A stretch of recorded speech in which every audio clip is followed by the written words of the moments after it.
The Reproduction of Profiles by Rosmarie Waldrop. 2. Thinkable Pictures. Only in connection with a body does a shadow make sense. I called mine a dog, the way it ran ahead of me in the dust, breathing rapidly and sticking its small head out front. Though there are intervals where the light stands still and the air does not resist. Abandoned in my body the memory of houses at a certain distance, their roofs and their chimneys for the dark to flow down in arbitrary conventions.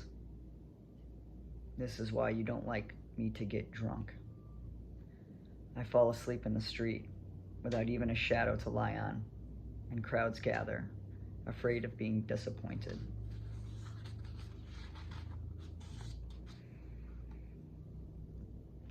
Was it the jokes you told? Our bodies fitted one another like the links of a chain resplendent with cymbals and xylophones. Because form is the possibility of structure, you hope there were people watching.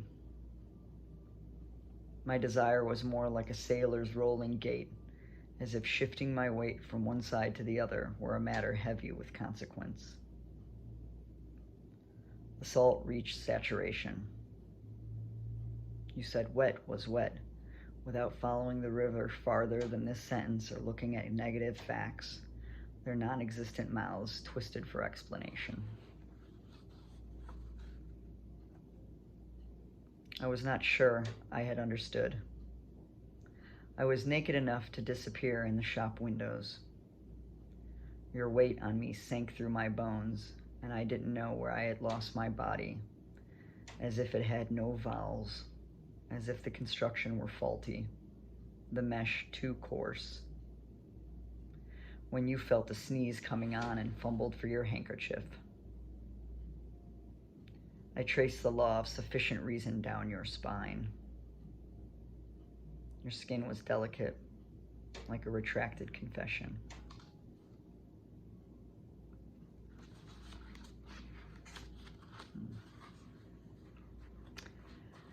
Everything that can be thought at all, you said, can be thought over. When I asked if you were referring to nuclear arms, genetic engineering, or marriage, you hastily closed the window. I had seen you, in the park, push a banana peel off the sandal of Constant Witherby's statue and recite with large gestures a poem? A funeral oration? I was not musician enough to read this score, not with the wind blowing your hair against the approach of winter, though if the swallows had stopped circling high in the solid blue, my breath would already have failed me. Sharp smell of the sea, a fish rocking in the surf, and already clouds. You said it might be different if we were able to stand outside logic. I knew by this you meant barefoot.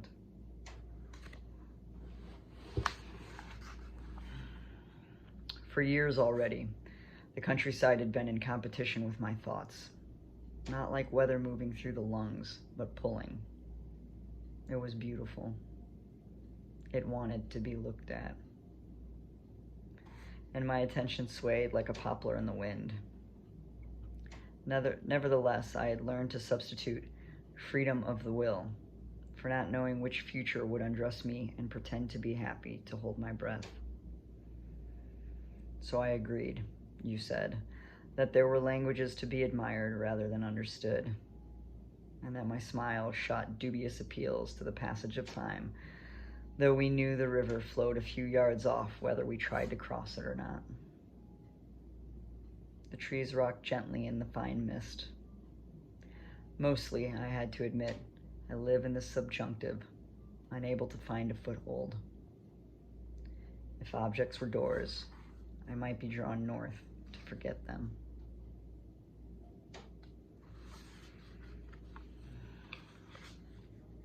Waves can be resolved into a statement about unalterable form. It goes without saying they lap at your chin while you are still describing the dangers of dry land, after having loved it so long. The gulls stood still,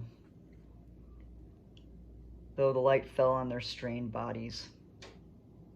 They could not be proved within the substance of the world, you said. So different their flight.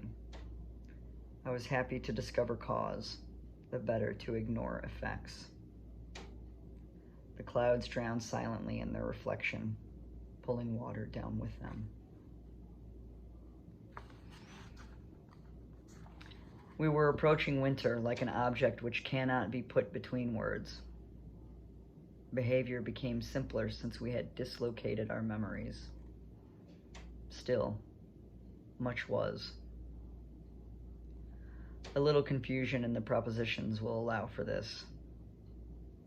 Or truth can be so strenuous it makes you lean against the window frame. I thought of breathing deeply to find Venus reflected in the river. Then I would know if standing beside you leaves my lips dry. But I was really dissecting your name by means of definitions which would point the way to the missing copula where I could see the sky.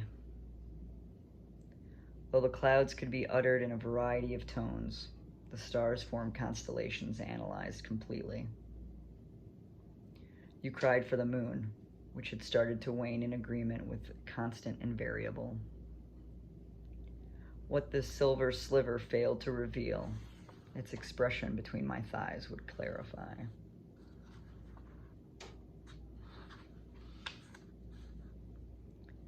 There were obstacles, no doubt about it. Take the huge plain rising against the sky, and which we must cross while we all have done and our sleep falls away. And stipulate singing.